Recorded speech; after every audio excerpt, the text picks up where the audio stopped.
Hi friends, class മുറികളിലെയും വീടുകളിലെയും ഒരു വലിയ ചോദ്യം ഇതാണ്: എന്തുകൊണ്ടാണ് എൻ്റെ കുട്ടി മാത്രം പഠനത്തിൽ പിന്നോക്കം പോകുന്നത്?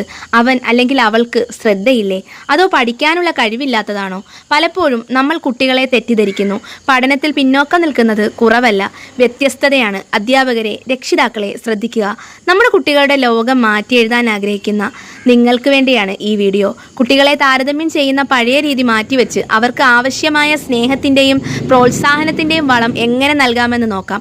നിങ്ങളുടെ കാഴ്ചപ്പാട് മാറ്റാൻ പോകുന്ന 4 നിർണായക കാര്യങ്ങൾ ഈ നിമിഷം മുതൽ നമ്മൾ ചർച്ച ചെയ്യുകയാണ്. Let's start.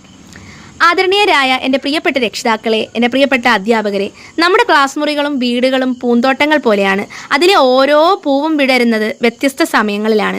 ഒന്നാമതായി നമ്മൾ മനസ്സിലാക്കേണ്ടത്, ഒരു കുട്ടി പഠനത്തിൽ പിന്നോക്കം നിൽക്കുന്നു എന്നത് അവരുടെ ബുദ്ധിയുടെ കുറവല്ല, മറിച്ച് അവർക്ക് കാര്യങ്ങൾ ഗ്രഹിക്കാനെടുക്കുന്ന സമയം വ്യത്യസ്തമാണ് എന്നതാണ്. നമ്മൾ ചെയ്യേണ്ടത് കുട്ടികളെ മാർക്കിൻ്റെ അടിസ്ഥാനത്തിൽ താരതമ്യം ചെയ്യുകയല്ല, മറിച്ച് അവർക്ക് ആവശ്യമായ പരിചരണം എന്താണെന്ന് കണ്ടെത്തുകയാണ്.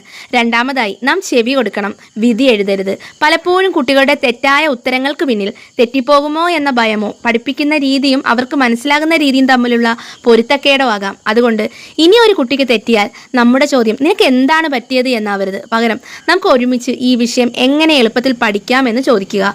ശാസനകളെ മാറ്റിവെച്ച് സംഭാഷണങ്ങൾ തുടങ്ങണം. മൂന്നാമതായി പ്രോത്സാഹനമാണ് ഏറ്റവും വലിയ വളം. പരാജയപ്പെടുന്ന ഒരു കുട്ടിയുടെ ആത്മവിശ്വാസം തളർന്നുപോയ ഒരു ചെടി പോലെയാണ്. അവർ ഒരു ചെറിയ കാര്യം ശരിയായി ചെയ്യുമ്പോൾ പോലും നിങ്ങൾ അത് ശ്രദ്ധിക്കുക. വളരെ നന്നായി ശ്രമിച്ചു, നിന്റെ ഈ ഭാഗത്തെ പരിശ്രമം മികച്ചതായിരുന്നു എന്ന് പറയുക. ഒരു മാർക്ക് കുറഞ്ഞതിനെ കുറിച്ചല്ല, മറിച്ച് കഴിഞ്ഞ തവണത്തേക്കാൾ ഒരു ചെറിയ മെച്ചമുണ്ടാക്കിയതിനെ കുറിച്ചാണ് നമ്മൾ സംസാരിക്കേണ്ടത്. നാലാമതായി നമുക്ക് പഠന രീതി മാറ്റാം. ലക്ഷ്യമല്ല, പഠനത്തെ നമുക്ക് കളിയാക്കി മാറ്റാം. പുസ്തകത്തിലെ അക്ഷരങ്ങളെ ചിത്രങ്ങളായും വീഡിയോകളായും കഥകളായും മാറ്റുക. പഠനം ഒരു സാഹസിക യാത്രയാകട്ടെ. ഒറ്റയടിക്ക് വലിയ പാഠം നൽകാതെ അതിനെ ചെറിയ ചെറിയ ലക്ഷ്യങ്ങളാക്കി തിരിച്ച് ഓരോ ലക്ഷ്യം പൂർത്തിയാകുമ്പോഴും അവരെ അഭിനന്ദിക്കുക. ഹോംവർക്ക് ചെയ്യാൻ അവർക്ക് പ്രത്യേക ശ്രദ്ധയും സഹായവും നൽകുക.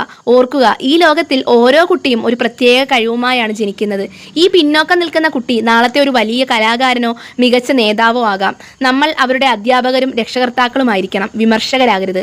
അവരുടെ ആത്മവിശ്വാസം കെട്ടിപ്പടുക്കാനുള്ള ഒരു ശക്തമായ പാലമായി നമുക്ക് മാറാം. നമുക്ക് കൈകോർക്കാം. ഓരോ കുട്ടിയുടെയും വളർച്ചയെ അതിൻ്റെതായ വേഗതയിൽ അംഗീകരിക്കാം.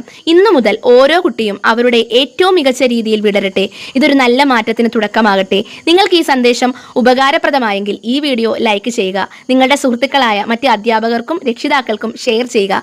കൂടുതൽ നല്ല വീഡിയോകൾക്കായി ഈ ചാനൽ സബ്സ്ക്രൈബ് ചെയ്യുക. താങ്ക്